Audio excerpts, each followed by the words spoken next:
আমাদের মাঝে মধ্যেই এমন হয় আমরা মুখে কোনো টেস্ট পাই না। আজকে আমি এমন একটি রেসিপি করে দেখাবো, এই ভর্তা করে খেলে মুখে রুচি তো ফিরবেই এবং এক নিমেষেই 1 প্লেট ভাত শেষ হয়ে যাবে। আজ আমি একটু অন্যরকম করে কালোজিরা ভর্তা করে দেখাবো। আপনারা তো জানেন কালোজিরা সকল রোগের মহা ঔষধ। তাহলে চলুন চটজলদি রেসিপিটি দেখে নিই। প্রথমে আমি একটু ফ্রাই প্যান গরম করে এখানে আমি 1 টেবিল চামচ কালোজিরা দিয়ে দিচ্ছি। আমি লো হিটে এটা 1 মিনিটের মতো ভেজে নেব। যেহেতু কালো জিরার রঙটা কালো, তাই এটা ভাজা হয়েছে কিনা বোঝার উপায় নেই।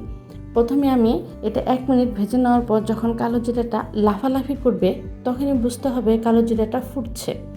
যখন ফুটছে তখন অবশ্যই আপনাকে কালো জিরা চুলাটা বন্ধ করে দিয়ে এটা খুব ভালোভাবে এইভাবে নেড়ে চেড়ে নেবেন, তাহলে প্রত্যেকটা কালো জিরায় ভালোভাবে ভাজা হয়ে যাবে।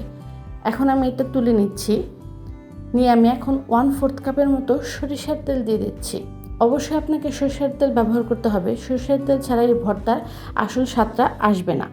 এখন দিয়ে দিচ্ছি 1 কাপের মতো রসুন কুচি।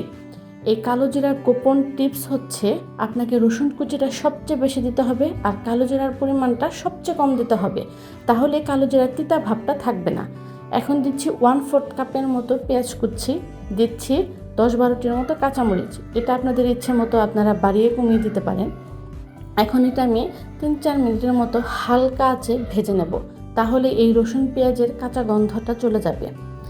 এখন আমি দিয়ে দিচ্ছি 1/2 চামচ লবণ দিয়ে এটা আমি অল্প আঁচে খুব সুন্দর করে বাদামি করে ভেজে নেব। এখন আমার ভাজাটা হয়ে গেছে, এখন আমি এটা তুলে নেব। এখন আমি শিলপাটাতে খুব ভালো করে এটা বেটে নেব। আপনারা চাইলে ব্লেন্ডারেও ব্লেন্ড করতে পারেন, তবে ব্লেন্ডারে ব্লেন্ড করলে খুব একটা ভালো ফিনিশিং হয় না, তাই আমি শিলপাটাতেই বেটে নিচ্ছি।